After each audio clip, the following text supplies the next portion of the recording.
everyone, this is Letty from the Smashing Skull Sessions. I'm joined by Errol from New Skeletal Faces. How are you doing? Doing all right. Doing all right.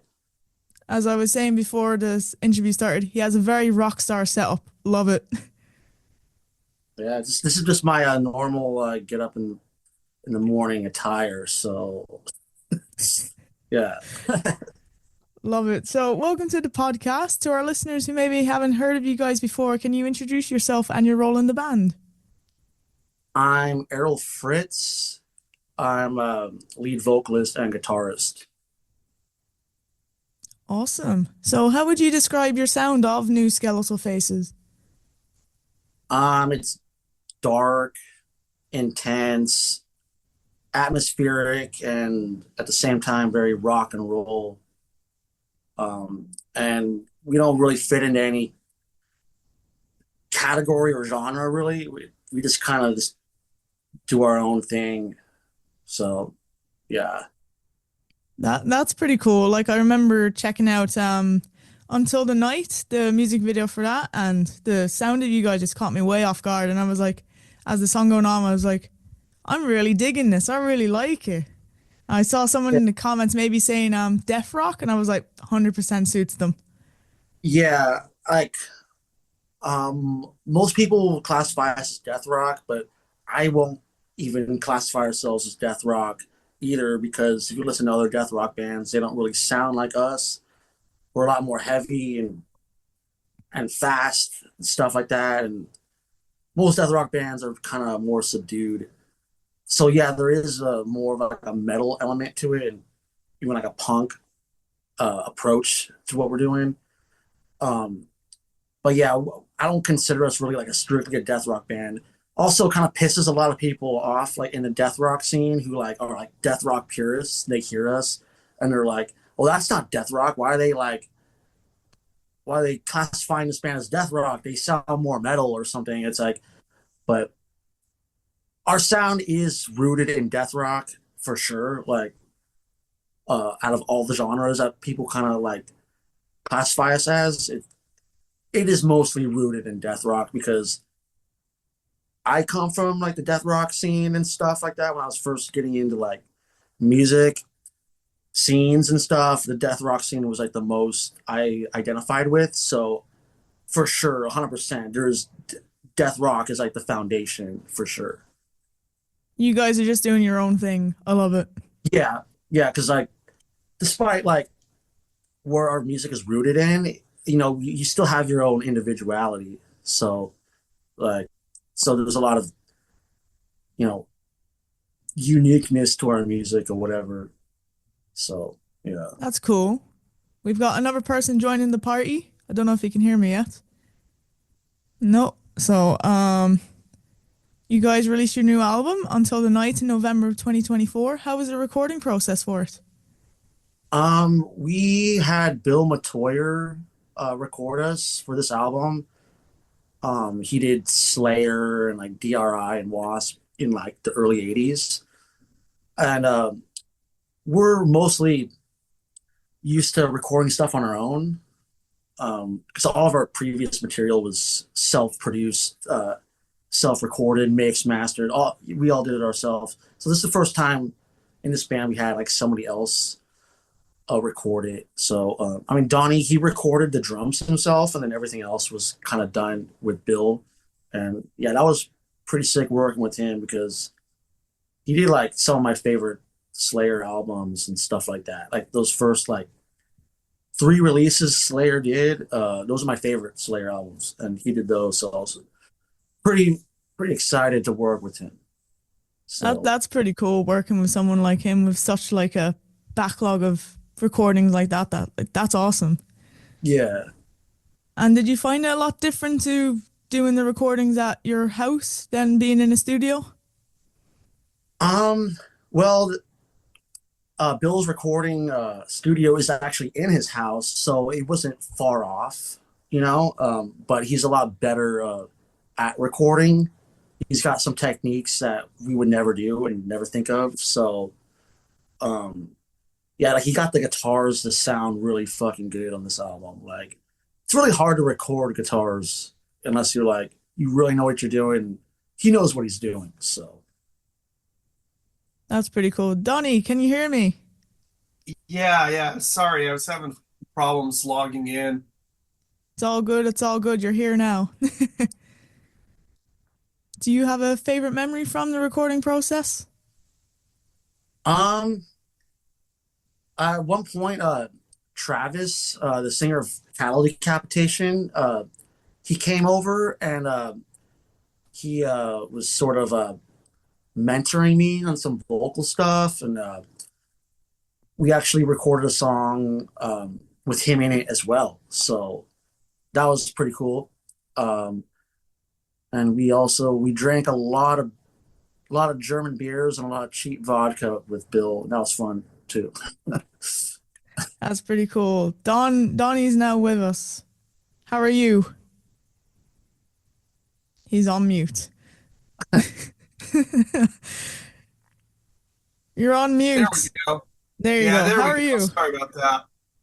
It's all good. Do you have a favorite memory from recording your album Until the Night? Well, Bill mentioned this in an interview, but I had some fun kind of messing with him, leaving little trinkets around his place, and just the stories, the drinks, all of it. I mean, Bill's one of those guys now. If he sees we're up in the area, he'll send me a text like, "The hell are you guys doing? Let's hang out." And we definitely have like a solid friendship moving forward. That's pretty cool. And you can both give an answer for this question. If you could collaborate with any musician, dead or alive, who would it be? Shit. Prince. You said Prince? Yeah, Prince. Hell yeah. Um, Shit. I would do David Bowie. So Yeah. That would be a pretty interesting combination, Prince and David Bowie, especially with your guys' sound. Like it would suit it so, so well. yeah, you'll be surprised. We fucking love that kind of shit. We listen to a lot of stuff that it's like not even extreme music. We just like stuff that's creative and cool. On this recent trip to the San Francisco Bay that we did, pretty much the whole trip was just ABBA and the Bee Gees, up and down. Those are some really solid choices. What would your favorite David Bowie song be, Errol? Um, I like Moon Age Daydream. It's a pretty cool one. Yeah. That's Cracked pretty actor. solid. Oh yeah, that's a sick one too. Mine's very basic. Mine would be Life on Mars. It's cool. It's a Classic. slow and slick one. I like it. My first introduction to him, I heard it and I was like, this is really good. And then I heard Heroes, and that was about my extensive David Bowie. Yeah. Cool. I need to dive more into him. So, can you tell me a bit about the mascot that appears on the cover of your EP and most recent album? How did you come up with that little guy?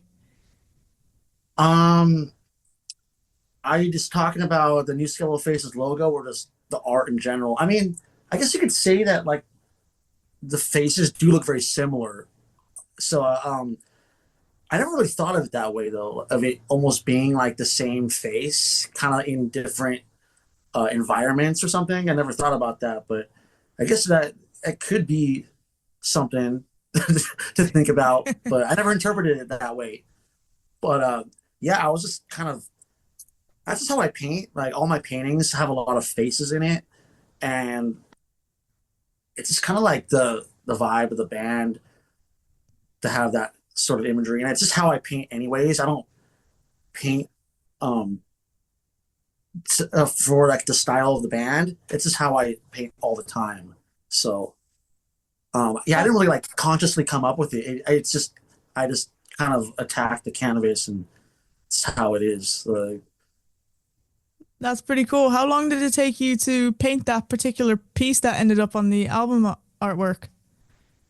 Um, it's probably like I worked on it like a couple hours here and there over like the span of like a week maybe.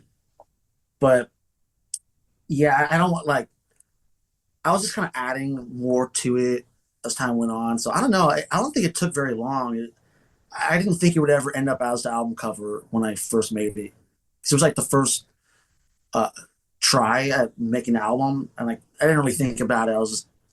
I just did it. I didn't think it would end up on as the album. To be honest with you, like I was kind of like hoping I'd actually use another image, maybe something a little bit more elaborate. Because if you look at the album cover, it's very simple, but I feel like the simplicity is more than just making something like super dramatic and all over the place. So, That's fair. And what was the original title for the piece before it came, until the night's artwork? um, Well, the we're album originally had a different title. yeah, we're gonna call it Inner Coldness. Oh, Uh, okay. I mean that would fit too for the artwork because there's like a lot of like bluish colors and I feel like that kind of like it looks cold when you look at the album cover and but I don't know. We had we ended up just changing the name. Maybe yeah, I don't know. So Fair enough. Do you paint Donnie? No?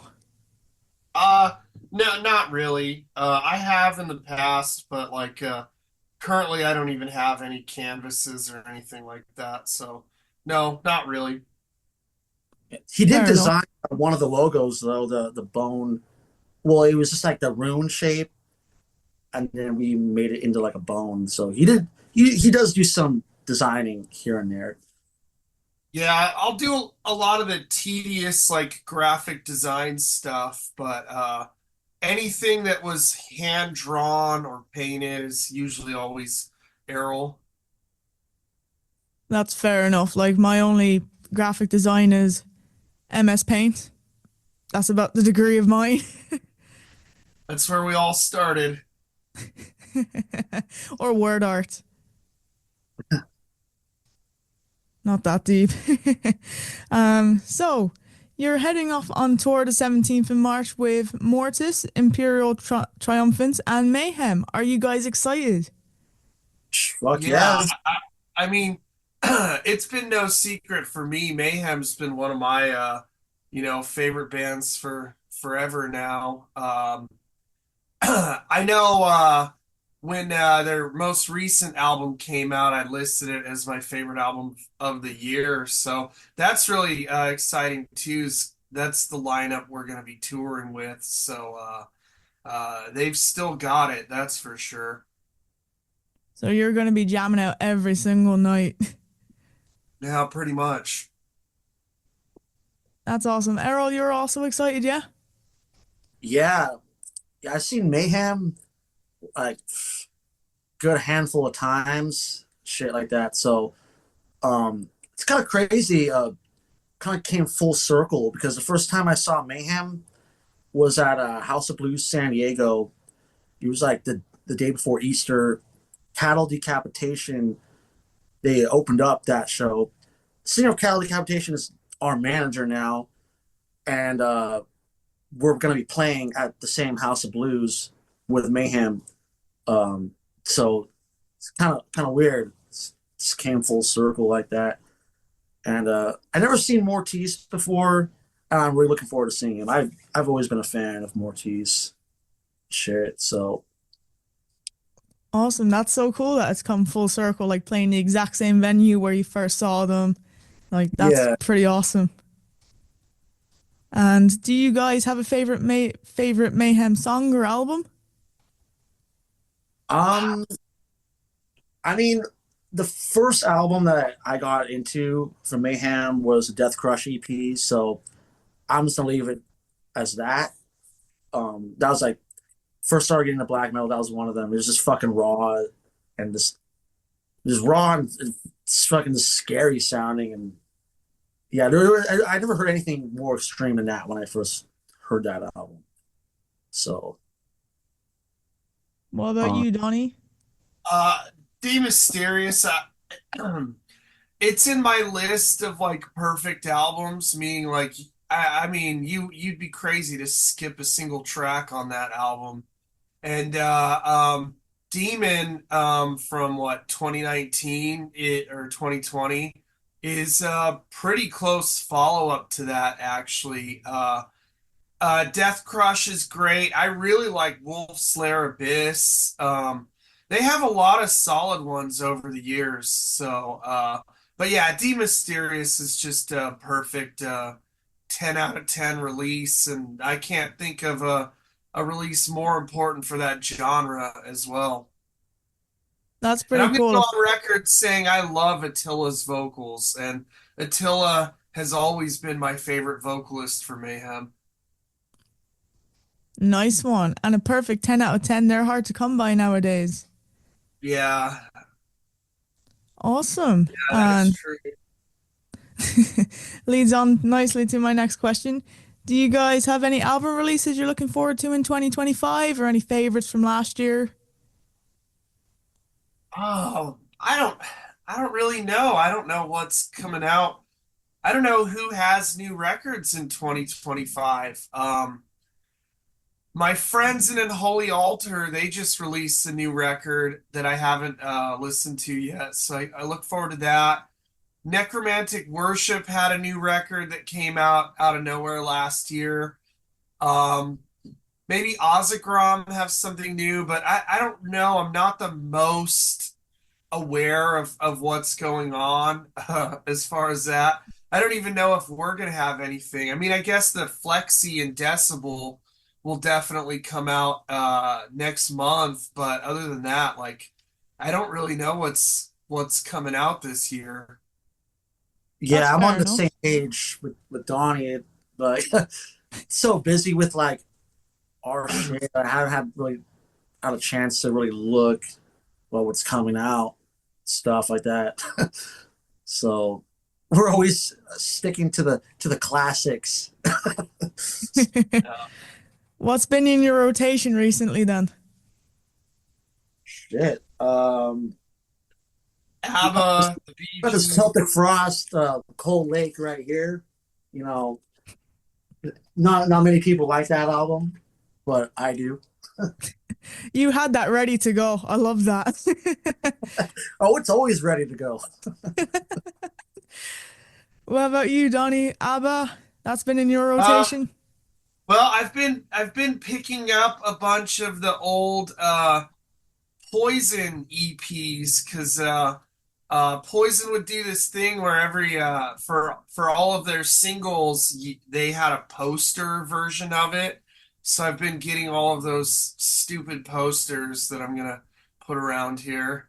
So it's just been nothing but a good time over here. Party City at Donnie's. Love it. And we're on to our last question. Do you guys have any advice for anyone wanting to start a band in 2025? Just be original. You know, there are too many copycats these days. So I really look forward to seeing bands that are fucking just being themselves. Like it's very, very rare that bands are original, and that's what I want to see. I don't care how fucked up it sounds. I just want to see something original. So just do that. Like, don't be afraid to be different. So I mean, it goes a long way when you're original. You may think that it's tougher and it's harder if you're original, which is true, but in the long run, it's way better. Like, because you'll look back and you won't regret what you did. So Yeah. It's definitely, I mean, I can't tell you how many labels and industry people said they didn't understand what we were doing and or to uh pick a direction. Oh, you need to be metal or you need to be whatever, death rock or what have you. But you know, in the end of the day, those bands that sit around and just pick their favorite band and then copy and paste. You know, they might get a little bit of attention quickly, but in the end, it doesn't go anywhere. There's nowhere you can go with that. You know, there's the bands that they're emulating already exist and did it better first. So there's nothing. And like Errol said, to be original and possibly bad, or that's what we need. We need people pioneering in new directions. So yeah, I can't emphasize enough how important it would be to just be something different.